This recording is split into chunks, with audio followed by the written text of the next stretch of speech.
What's up to all my Robert Bly fans out there? Today we're going to be talking about Robert Bly's lukewarm attitude toward the American poet Walt Whitman. And there are no audio or video recordings of Robert Bly talking about Walt Whitman, and all we have is his essay, My Doubts About Whitman, in the book Looking for Dragon Smoke, Essays on Poetry. And I'll put a link to this book down in the description below.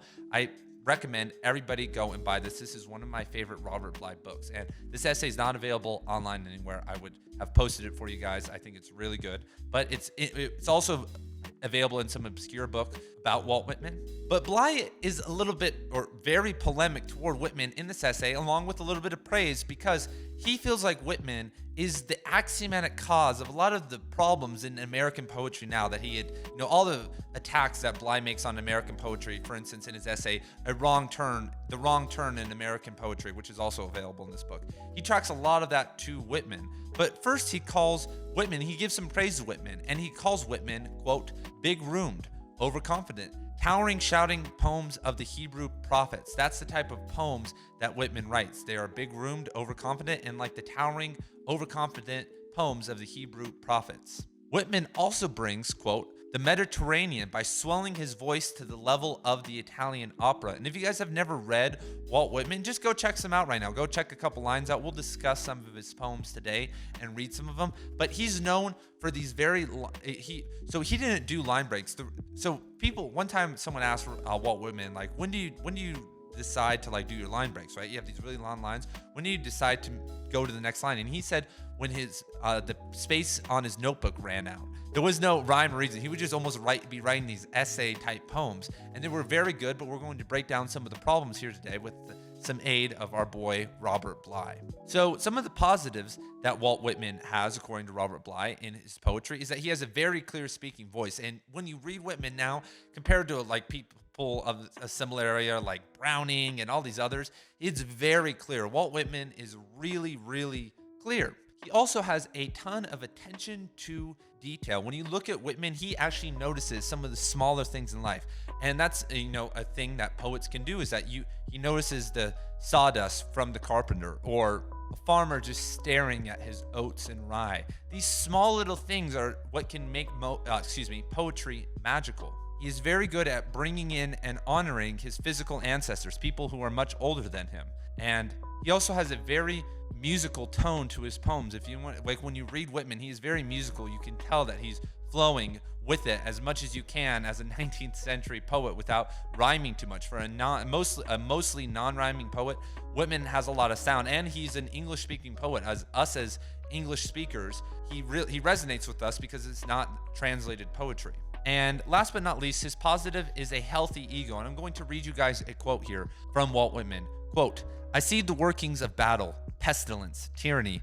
I see martyrs and prisoners. I observe a famine at sea. I observe the sailors casting lots who shall be killed to preserve the lives of the rest. I observe the slights and degradations cast by arrogant persons upon laborers, the poor, and upon Negroes, and the like. All the meanness and agony without end, I sitting, look out upon, see, hear, and am silent. Neruda said of Whitman, quote, he had no fear of either moralizing or immortalizing, nor did he seek to separate the fields of pure and impure poetry. And of course, that was a big deal back, in the 19th century, poetry was finally escaping the chains of Christianity and moving into more of not caring about the pure or the impure, because that was, if you look at Milton and Dante and all these people and all the Christian poets, there was this huge thing. And even some of the like the evolution, when you read Robert Bly's book, News of the Universe, even the nature poets or the pagans were so caught up in this pure or good versus evil dialect. And when you can escape that as a poet, most of the time that's very good, because anytime you're in a dialect, it can create problems. It can throw you in a certain mindset. And you don't really want to be in a mindset when you're writing poetry. So the first criticism that Bly throws at Whitman, and Bly loves to do this at people. This, I think, irks Bly more so than anything. I don't know if it's just because he was like an old man, but I see why. And it's that Whitman didn't honor his poetic ancestors, his influence. He didn't mention anyone at all. He didn't, Bly loved to do this. Bly loved to give praise where praise was due. And he learned this from Rumi, who said that our cap of happiness is our ability to praise, not anything else. Our ability to praise is how happy that we can be. And Whitman didn't do this very often. And this stems from kind of this attitude that they were trying to find a clean slate. And by they, I mean Whitman and Henry David Thoreau, because Henry David Thoreau did the same thing. He didn't want to mention anyone else. They wanted to find this clean slate and act like they were starting from nowhere.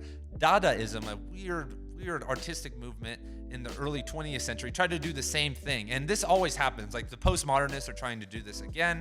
And the idea is that we don't need any of the old stuff. We're just going to start now and move, and every single time this happens, like poetry declines very fast. But I don't think Whitman and Thoreau were actually not reading people. I think they were reading and stealing just as much as everybody else, but they were tapping into this American mindset, the rugged American, I'm my own man, I'll take my own dinner and I'll have my own wife and I'll go to bed by myself and, no funny gay business, like all that weird stuff, right? And they were taking that poetry mindset to poetry. And I would honestly say that that's a general negative in life, the ability not to praise. It seems a little bit arrogant. Like I try to give credit where credit is due all the time, and you should too, because it feels good. It feels good to do, and don't be an overpraiser. I know so many people that overpraise, and it's so freaking annoying. I know this friend, and it was so weird because I remember when I first met him, when we got close, like he was praising me all the time. But then when we kind of separated, moved to different cities, and I would hang out, he would like be praising other people that didn't deserve praise, and I was like, oh no, he was just doing that to me. I probably didn't deserve all that praise. Anyway, so don't be an overpraiser. Just praise when you should. Next, I love how like Robert Bly, like if we look at all of Robert Bly's works, like, the whole praising thing is a big theme in like Iron John and the Sibling Society. And then Whitman, according to Robert Bly, and I would agree, didn't confront his shadow. He didn't want to confront the shadow or the darker sides of himself.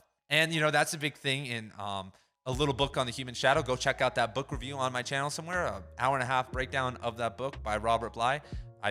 And if you guys have made it this far, I also am running and starting I've been running a Robert Bly course. It's not up yet on my new website. And what the Robert Bly course is that it's I'm trying to make the largest free resource in the world of Robert Bly related material. Videos like this from myself and other people, anything I can kind of scrounge together about Robert Bly, because I feel like it's a valuable asset. And I'm slowly but surely, over the course of a decade, hopefully going to be turning that into like a free online college course where there's assignments and stuff for people to just go through. And that's not up right now. It has been up in the past, but like I said, I need to convert all that. But if you guys would like to be informed about that, I have an email list dedicated to Robert Bly related stuff. I will never email you about any products or anything else related to anything on the channel except Robert Bly stuff and stuff I'm doing with the Robert Bly course. So if you guys would like to, there's a link down in the description below to that or the course when that's going to be back up. And I just want to tell you guys, sign up for that right now if you guys want more Robert Bly stuff and to be in the know.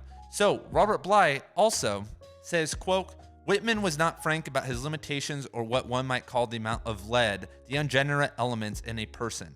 And that's what I've noticed. Before I ever read this essay, I had to read Whitman in college. I felt like every single semester I had to read like one of the mini versions of Leaves of Grass. I had this professor named, it sucks when you go to school, right? Like I spent so long at the same university getting multiple degrees.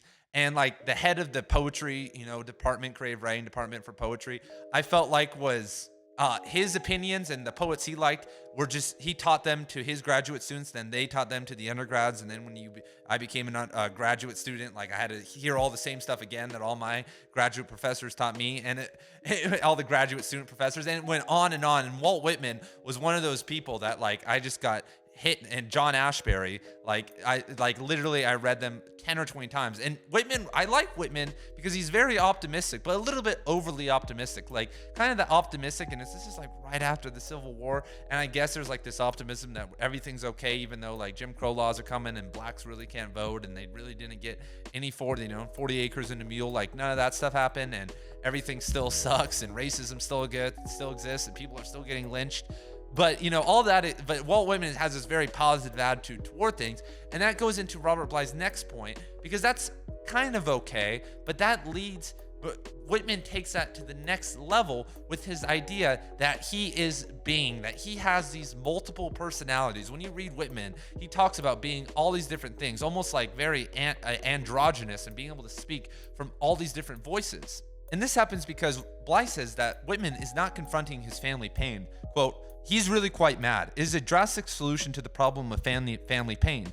He wasn't all those people, but rather a grandson of Dutch and English farmers. And he also says that he starts doing this because two of his sisters, Whitman's sisters, ended up in a mental asylum, and his brother had Down syndrome. So, for some people that might have an influence on them. They might think that they're crazy too, or that they need to prove themselves, or they are all these different people. And there's a lot of family pain with that, right? Like if you have two sisters that are crazy and a brother who's mentally handicapped, that's a lot of pain compared to just having three normal siblings, And once again, as we know, when you have read Robert Bly, in his ideas on the father and family pain, he talks about, once again, another big theme is healing your family trauma, healing the pain. Iron John, even his first book, Silence in the Snowy Fields, it talks about finding the father and restoring that connection. Bly says, quote, he must have been terrified by his family situation, and yet somehow we expect more from him in the way of frankness. He transmutes to gold too easily. And yeah, end quote, if you think about it, Walt Whitman is so open and so progressive. He was gay, like all these different things. And like you would expect for him to be a little bit more frank about himself and his mind and his limitations and his shadow and his open, and all that. But is not really trying to confront those things. Back to the quote, how could he be of every hue, trade, rank, caste, and religion? Of course, we understand him to say that he doesn't mean that he is all of these beings, a planter, a savage, a lawyer, but rather he is being itself. That is the most dangerous solution of all. And this starts to create problems. And this, we can trace this thread to the abolition of pronouns in general, because when you are, and this is such a paradox though, is that because John Ashbery and a lot of the poets in the 60s and 70s loved this from Whitman, and they started using this to ungender language and to create more gender-neutral language, and they were very progressive or unprogressive, depending on how you feel in that regard. Quote from John Ashbery, I find it very easy to move from one person in the sense of a pronoun to another, and this again helps to produce a kind of polyphony in my poetry, which I again feel is a means toward greater naturalism. But it's also interesting by bringing in all these voices that now, for instance, as a white man, I might get canceled. I can't write about from certain points of view. I am not an authentic voice. And, my imagination is not strong enough to be able to write or think it from different perspectives. And so now it's like this double paradoxes. There's so many different paradoxes happening now. I don't even keep up with them, and you shouldn't either. Just write and think how you want to think. But the next thing that happens that Bly comments on that kind of piggybacks off this is that, quote, a famous quote from Whitman is that to have great poets, we must have great audiences. And this is a trap that I fall into all the time on this channel when I'm saying that books can change the world. That as poets, we want these big audiences. Like at some level, all I want is for people to understand Robert Bly, for instance. I'm like, dude, if all the men in the world understood Robert Bly, I'm sure you've thought this way too. Like everything would be so much better. I have so many emasculated friends or hyper macho friends out there that just need a little bit of Robert Bly's poetry or information in their life, but they actually don't. We actually don't need more people to read books. We do, but we just need people to read a couple really good books that are right for them. Books that help them become a little bit better at critical thinking, and especially nonviolent, to help them stop the cycle of abuse. That's what books need to do first and foremost. And then we need to focus on other things. We need to give everyone small dose of enough education, physical and emotional control, and spiritual control to stop them from making violent choices toward themselves and others, and toward the environment too. And that's it. And then we can move on from there. And then we can create these great audiences. But this idea is really big, in every single social movement. It's, from both sides. Like when movements start to get bigger, everyone needs to get on board. We saw that, we're seeing that, of course, with the left right now, but at some level, that's what we saw with the right, Donald Trump.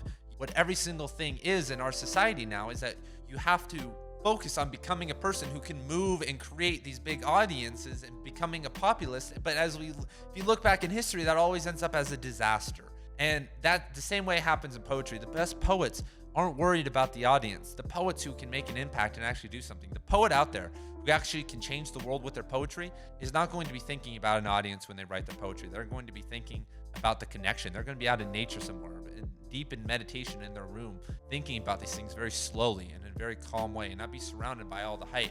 Those are the type of people who can actually change the world, not all these populists out there. Populists can change the world, but it's just always a pendulum effect. And of course, Bly talks about poets such as T.S. Eliot, Robert Dickinson, Henry David Thoreau, all of whom almost had no money coming in from poetry. T.S. Eliot had 343 subscribers to his magazine. Can you imagine at the peak of your career having only 343 subscribers? That's what most journals have now, and they freak out and they close and they have all these problems. Emily Dickinson almost shared nothing with anybody. Henry David Thoreau only sold a couple copies of Walden when he published it. So it's not about that. Writing good work, it will be discovered eventually, everybody. You just have to keep on the path. And that's the same with Robert Bly. That's what I'm trying to do with this course and with everything. I'm trying to create a revitalization of his work and of his poetry, because I feel like a lot of his poetry books and some of his, of course, social commentary books are way ahead of their time and haven't been matched yet. And books like News of the Universe by Robert Bly are so freaking good. Bly's next criticism is that it doesn't seem to be that much of a conversation between Whitman and the audience. The big lines, the monologuing, there isn't that much room for conversation. And a lot of the time we like to, like poets like me, I struggle with this sometimes. Bly says he struggles with this. We like to front load our poetry, when the best way is to make something good is that if you have a good idea, you know how to write well, you just front load the poem, throw some heavy verbs, take them through a story, but there's no room for interaction. There's no room for reflection until the end. But good poets at times can do that, especially if we're looking at a collection. Like, this doesn't have to happen in every poem, but if we have 80 poems in a collection, at least a couple of them, if not more, should have a time and space for pausing and self-reflection within them, because that's a really great thing to have in a poem. For instance, a poem by Robert Bly goes, "Love comes quietly, finally drops about me, on me, in the old ways. What did I know, thinking myself able to go alone all the way?" Things like that. There's a dialogue there. There's a slowness. There's not this Walt Whitman, that's 400 pages of lines across the page just speaking to you about the beingness of being. Shout out Martin Heidegger. Last but not least, Bly talks about Whitman's lack of syntax. Quote, "His repetitive syntax seems to be part of the sermonizing and endless flow of supporting pictures. I'm contrasting this to the complicated sentence structures prevalent in the 17th, 18th, and 19th century. Such sentence structure allows for, or even forces the writer to decide which of the various perceptions or opinion are his or her main one. That goes into the main clause," end quote. And Whitman doesn't do that. The main thing is always the main thing, and that is a problem. And Bly ends this essay with, quote, "But even when I've spoken all of my doubts, it doesn't mean that I won't continue to love and admire Whitman. I will. I notice that his chief admirer I can open his work and Whitman's at any page and pull in my breath at what I see. My copies of Whitman are all worn and raggedy." And I agree, man. Like I said, I've read Whitman many of times. I really enjoy him. He has his problems. I have my doubts about him too, but everyone should read him. That doesn't mean you should read them. Let me know what you guys thought about this. Let me know about your thoughts about Robert Bly, Walt Whitman, the course that I'm trying to do. Email me. Go email me if you guys have anything to contribute, and I will see you guys later. Check out some of my other videos on Robert Bly here. Peace.